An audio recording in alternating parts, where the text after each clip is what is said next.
है आग का दरिया तू, क्यों बन के बैठा पानी है। चल संग हमारे, ये घड़ी फिर न आनी है।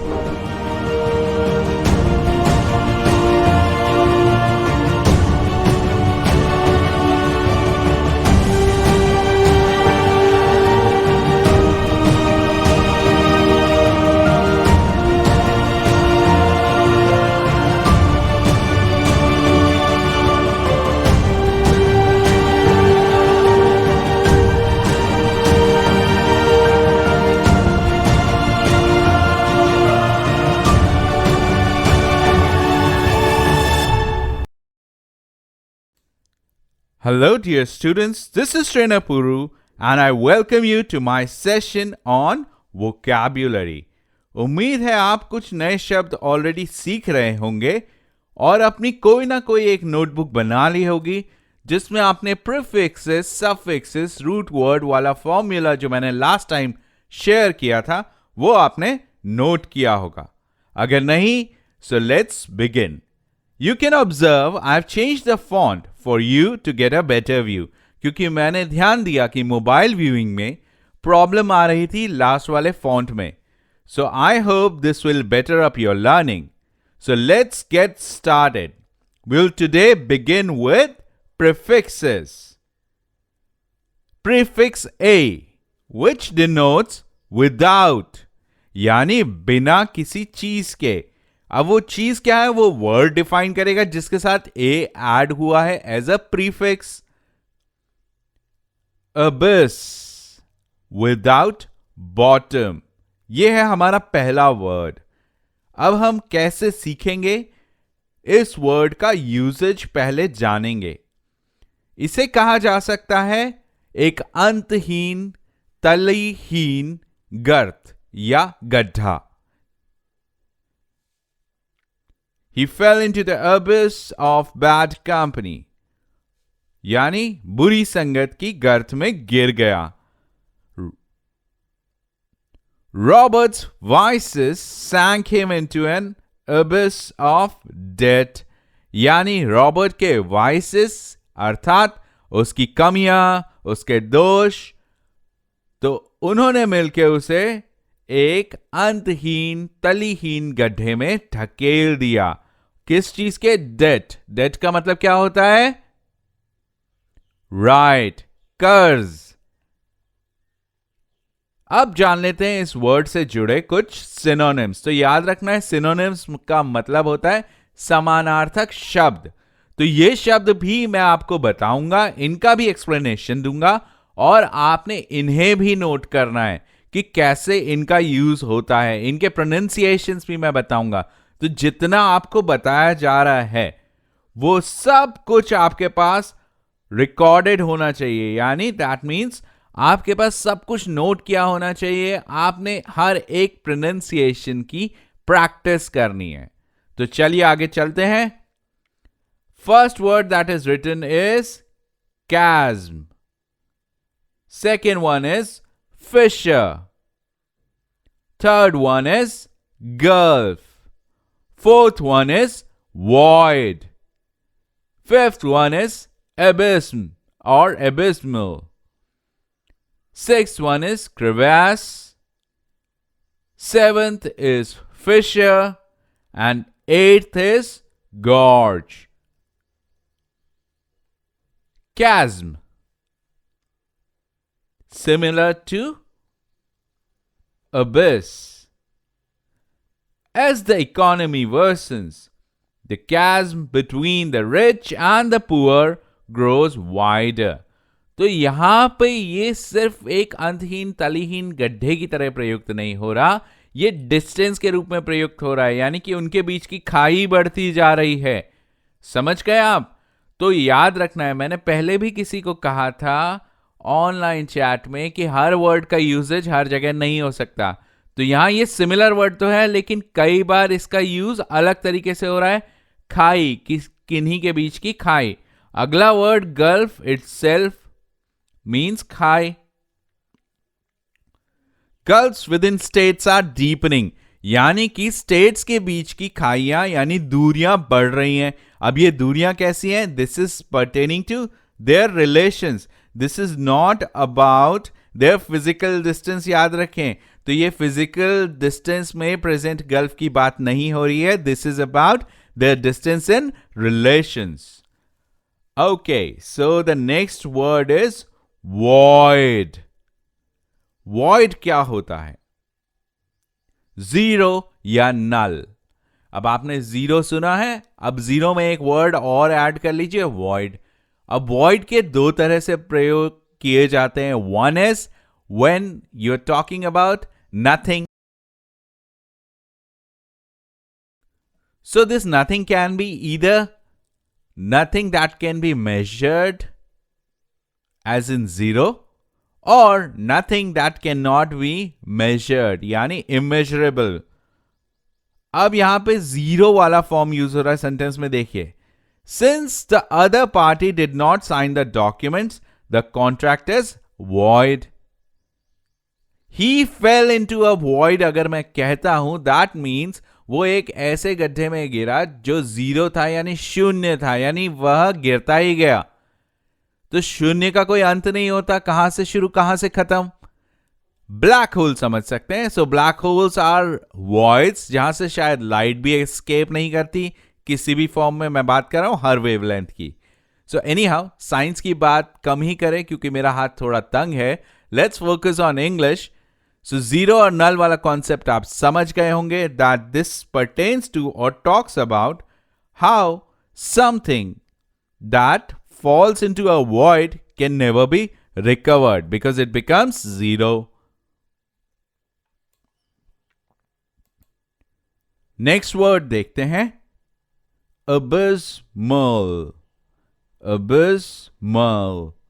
Tomorrow's weather forecast is so abysmal, I plan on staying indoors all day। अब यहां पे इसका मतलब हुआ, इस तरह की फोरकास्ट है जो मेजर्ड नहीं है, यानी कि पता ही नहीं है क्या होने वाला है। So this is again a synonym of void or abyss।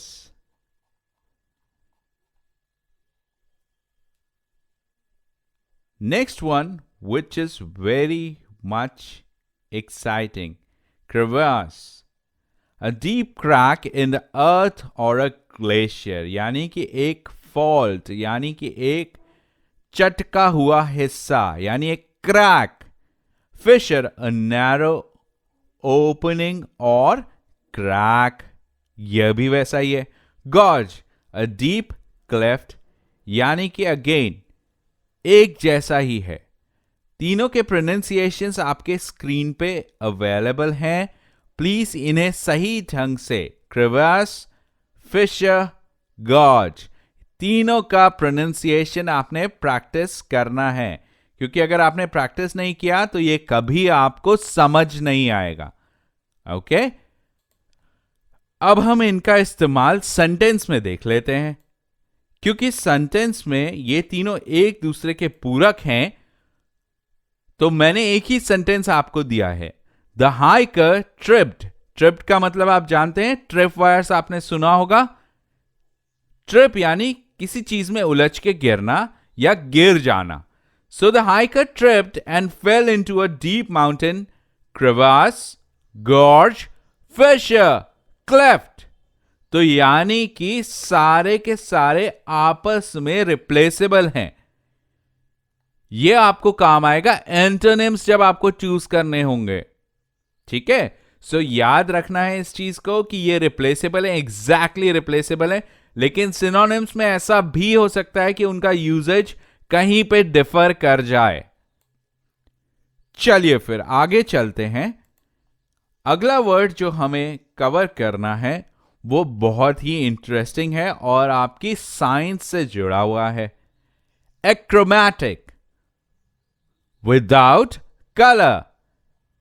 Achromatic का मतलब है जिसमें कलर ना हो, यानी किसी भी तरह के कलर का डोमिनेंस ना हो। तो कौन सा कलर है वो? व्हाइट, या फिर हम कह सकते हैं उसे कलरलेस। सेंटेंस में देखते हैं, it became really boring while touring the achromatic art exhibits, यानी वो आर्ट एग्जिबिट्स जिनमें कलर ही नहीं था, उनका टूर करते हुए बहुत ही बोरिंग हो गया। ऑफ कोर्स सी बात है, बोरिंग हो जाएगा। अगर आप विदाउट कलर्स लाइव देखें तो बहुत बोरिंग लगेगी। And you would be shocked to know there was a time films and movies were produced only in black and white. कैसा वक्त रहा होगा सोचिए। और आपको बता दूं, मान लीजिए ब्लैक एंड व्हाइट मूवी और उसमें साउंड भी ना हो। Yes, I am talking about the initial years of cinema. तो हिस्ट्री के बारे में भी कुछ थोड़ा मैंने आपको बता दिया है। I like grey, white and black for uniform, yet I wish we could get some verb. अब यहां पे व्यक्ति क्या कह रहा है कि मुझे ग्रे, व्हाइट और ब्लैक यूनिफॉर्म में पसंद तो है, लेकिन मेरा मन करता है कि कुछ वर्ब ले आए। अब वर्ब क्या होता है? ये वर्ड आपके लिए होमवर्क है। ढूंढिएगा मीनिंग वर्ब का और बताइएगा।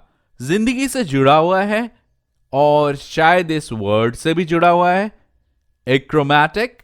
तो देखिएगा। अब सिनोनिम्स देख लेते हैं। एक्रोमस, डायटोनिक, न्यूट्रल, कलरलेस। तो ये सारे जो हैं इसके सिनोनिम्स हैं। अब एक एक करके सभी सिनोनिम्स के यूजेज भी देख लेते हैं। डायटोनिक। अब डायटोनिक जो है बहुत ही अमेजिंग वर्ड है, क्योंकि इसका सेंटेंस आपको ना बनाना पड़ेगा ना यूज करना पड़ेगा। डाय से तो पता लगता है दो, और टॉनिक यानी टोन से रिलेटेड होगा। लेकिन अगर मैं आपको इस सामने लिखे सेंटेंस की बात बताऊं तो ये काइंड ऑफ डेफिनेशन है आपके समझने के लिए। क्रोमेटिक सिर्फ कलर से रिलेटेड नहीं है, म्यूजिक के स्केल से भी रिलेटेड है।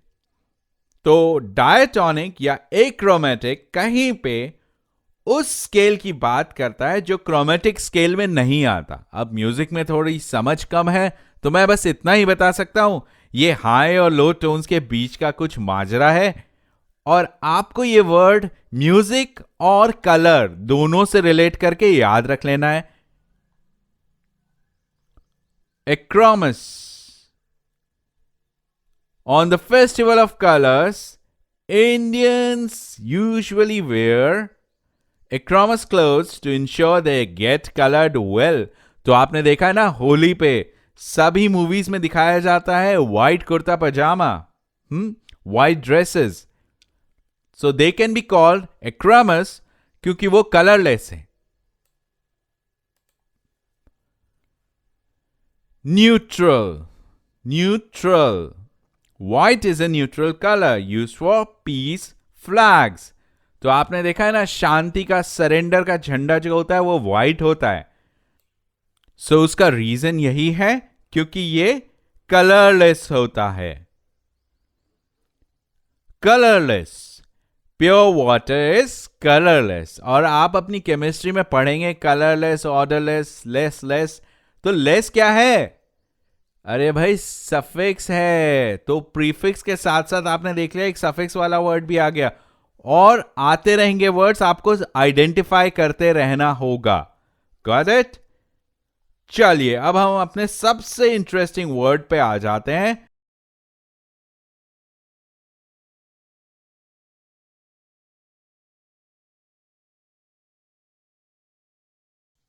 वर्ड है अथिस्ट, जिसका मतलब होता है a person who disbelieves or lacks belief in the existence of God or gods. Atheist. अगर इस वर्ड की मैं बात करूं, पहले एक डिस्क्लेमर देना चाहूंगा। मैं आपको वोकैब्युलरी पढ़ा रहा हूं, मैं आपको रिलीजन नहीं पढ़ा रहा हूं। तो आप सभी ध्यान दें सिर्फ मीनिंग पे। मीनिंग समझे, बहुत इंपॉर्टेंट वर्ड है। मीनिंग समझ लें, इसके सिनोनिम्स समझ लें, और इससे आगे प्लीज सेशन से जुड़ा कुछ ना सोचें।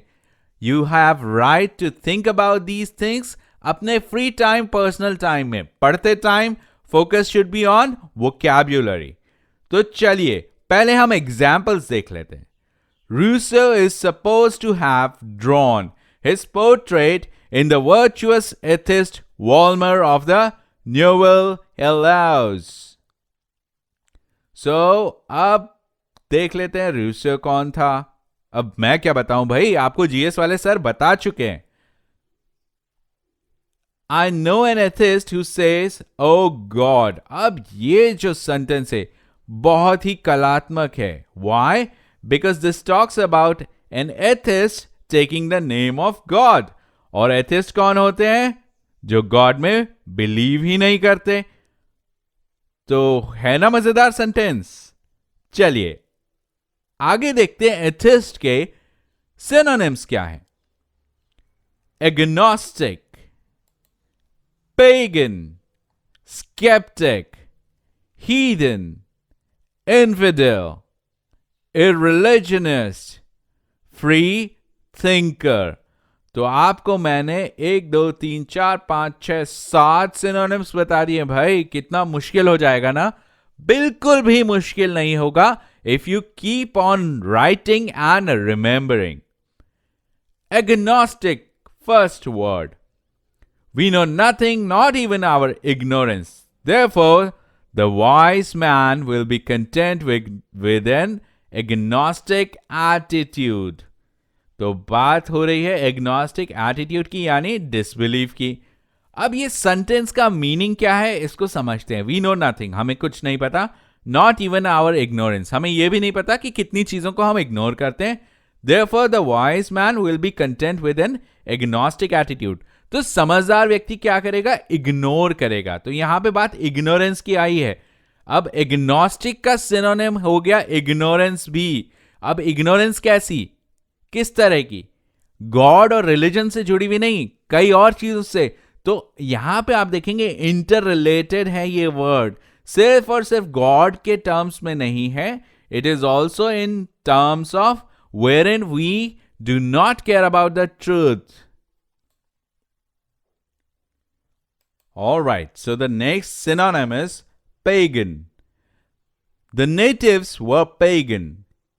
यानी वह natives जो थे वे छोटी छोटी मूर्ति पूजा करते थे. यानी pagan word originated है क्रिश्चियनिटी से. सो इसका ओरिजिन क्योंकि क्रिश्चियनिटी से है, तो उनके लिए जो मूर्ति पूजा करते थे या अलग अलग तरीके की पूजाएं करते थे, जैसे रोम का रिलीजन जिसमें मूर्ति पूजा बहुत आया की जाती थी.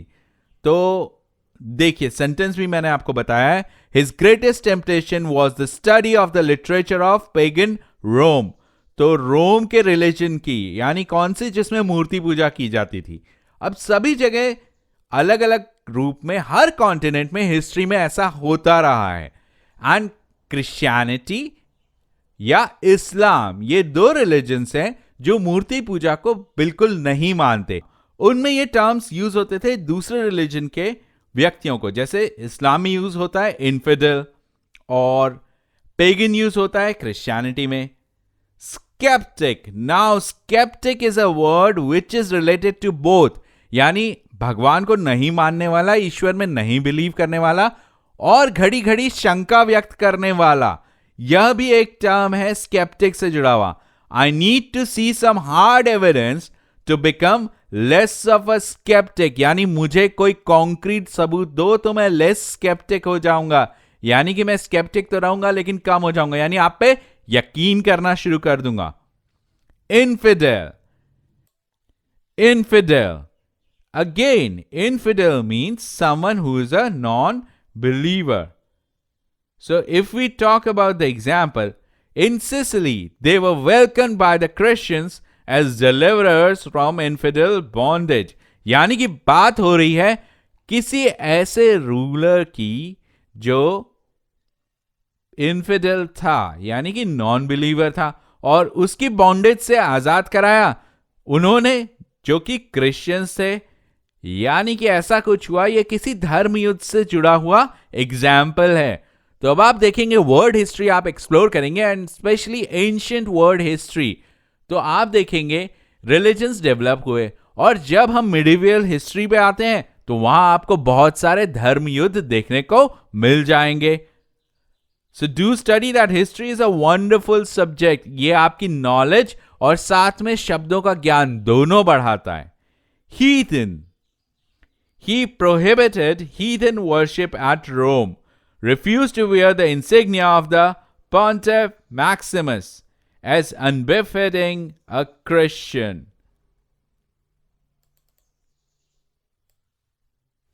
तो आपने देखा कि रोम में उसने वर्शिप बंद करवा दी. किस तरह की? यानी एक खास तरह के बिलीव्स की जिनमें शायद मूर्ति पूजा या मेन धर्म से हटकर, यानी जो मेजर रिलीजन होगा उससे हटकर कुछ किया जाता था. इररिलीजनिस्ट, वह जो रिलीजन में यकीन ही नहीं रखता. इर लग गया ना, इर इज अनदर प्रीफिक्स. तो अब इर प्रीफिक्स लग गया है तो आपको समझ में आ रहा है कि ये रिलीजन से हटके बात हो रही है कुछ.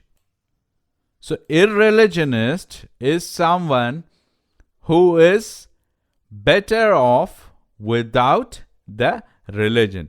In the times of religious hatred, you feel an irreligionist is better off. यानी जब सांप्रदायिक या धार्मिक दंगे होते हैं या आपस में नफरत फैलती है तो शायद एक irreligionist उस समय ज्यादा सुखी होता है.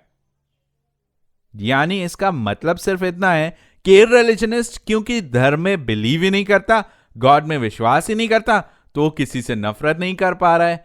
अब ऐसा होता तो नहीं है, because what happens during times of war, जैसे लड़ाइयां हुई देशों के बीच में, वर्ल्ड वॉर 1, वर्ल्ड वॉर 2, तो उस समय किसी ने रिलीजन को माना या नहीं माना या किस रिलीजन को माना, everyone was fighting and killing each other. And to be honest, I believe next word आपने सुना होगा, and I believe next word आपने काफी सुना होगा, free thinker. Free thinker is a person who forms their own ideas and opinions rather than accepting those of other people, especially in religious teaching. तो अब याद रखेंगे ये free thinker open minded का synonym हो सकता है. क्या हो सकता है? open minded का synonym. तो यहां पे free thinker बात हो रही है religion से related, लेकिन ये free thinker word का यूज हो सकता है open minded यानी extreme ओपन थिंकिंग, यानी जिसे फर्क नहीं पड़ता है सोसाइटी के नॉर्म्स से. So this person can be termed as a rebel as well. तो अब आपने देखा कितना अलग अलग यूजेज है, और आपको क्या करना है, आपको हर एक वर्ड का बार बार उच्चारण करना है, प्रोनाउंसिएशन करना है, so that you can know what is the usage. जितनी बार आप प्रोनाउंस करेंगे, जितनी बार आप सेंटेंस मेकिंग करेंगे, उतना आपके लिए अच्छा रहेगा. और मैं बात कर रहा हूं सिर्फ और सिर्फ राइटिंग की, रीडिंग अबाउट दीज वर्ड्स. तो आज आपको बहुत ही लिमिटेड सेट ऑफ वर्ड्स मिले हैं, इनकी प्रैक्टिस में कोई प्रॉब्लम नहीं आनी चाहिए. और इनसे जुड़ा अगर कोई टेस्ट होता है इन नियर फ्यूचर तो आपको 100% स्कोर करना है. हमने बात करी है सिनोनिम्स की. याद रखें, सिनोनिम्स से ही एंटोनिम्स के कुछ क्वेश्चन बन जाते हैं कि इन वर्ड्स में कौन आपस में रिलेटेड नहीं है, ऐसा क्वेश्चन. ओके, सो याद रखें, टेस्ट अगर होता है तो आप ये नहीं कह सकते सर हमें एंटोनिम नहीं बताया गया था, क्योंकि आपको सिनोनिम्स पता है, मेन वर्ड पता है, आपको पता है प्रीफिक्स क्या है. तो इसके बाद आपकी वर्ड पावर में कम से कम 0.001% की बढ़ोतरी हुई है. अब इसे 0.002% तक लाएंगे नेक्स्ट सेशन के साथ. पर उससे पहले आप जोर जोर से सेंटेंसेस को, स्लाइड्स में दिए गए सेंटेंसेस को पढ़ेंगे, प्रोनाउंसिएशन पे काम करेंगे और अपने सेंटेंसेस भी बनाएंगे. So this is trainer Puru wishing you a happy learning.